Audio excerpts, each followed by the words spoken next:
And just before we go back to the timeline, Mark, just like to give your thoughts about Leinster's overall defence. I know it's something we harp on all the time, but in my book, there can't be enough harping on it because with this level of organisation, it was actually key to producing the final margin. Yeah, very much so. Like, don't get me wrong, Glasgow did make breaks, but it were mostly from maybe a missed tackle here or there, individual errors, as opposed to a system breakdown.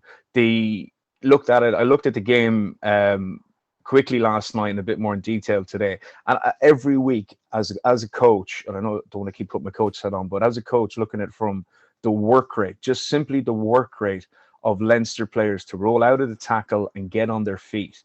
You know, they're a very smart defensive team, always have been, but this year it seems to have come to another level because their organization is just phenomenal. You know, the willingness, and it's because let's call a spade a spade. That was genuinely Leinster's second/third 15 that was out there, yes, or 23, right? And that's no disrespect because they're all ultimate professionals and they're all there to do the job. And as we heard from Scott Penny during the week, he still thinks, although he's Leinster's second choice, maybe third choice when Will Connors is fully fit, 7, he still sees the best route to an Ireland jersey by staying with Leinster when everybody's saying, oh, he should go here, go there.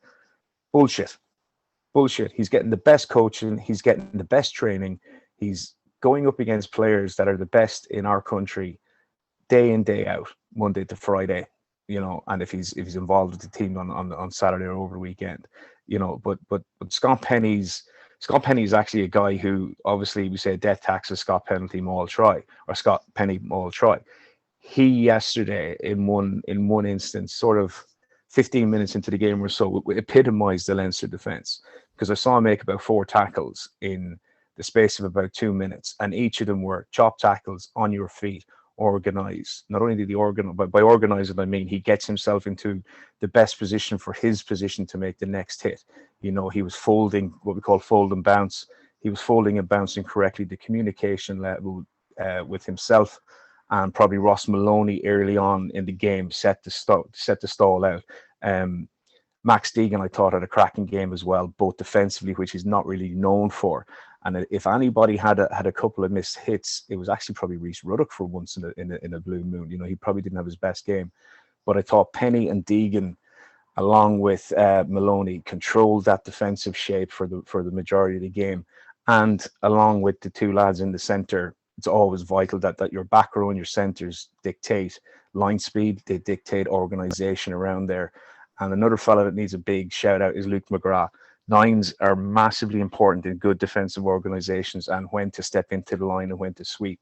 And I thought those players that I've mentioned really stepped up again to make the, despite 1 or 2 line breaks from Glasgow, to make it almost impossible to break us down.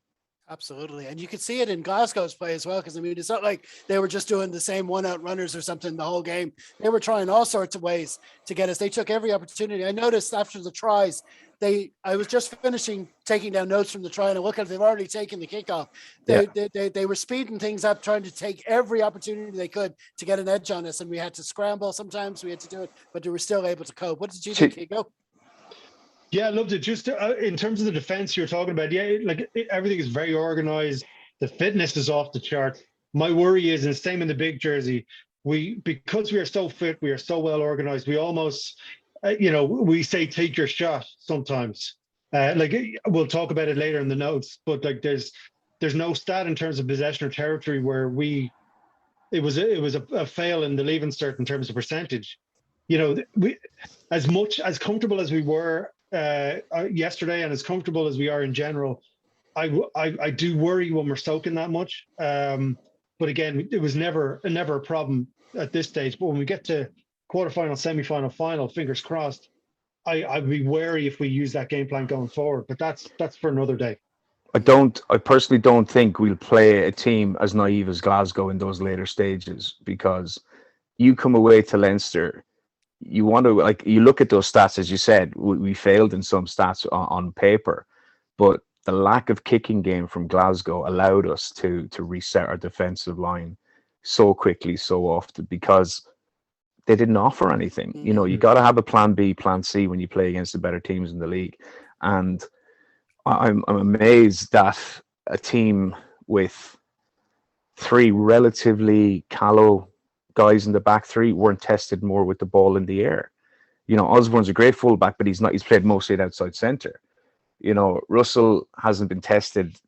Well, I can't remember being tested with any matter of box kicks or kicks to find the grass where they're moving them around. In actual fact, I thought Glasgow were very naive trying to play too much rugby in their own half.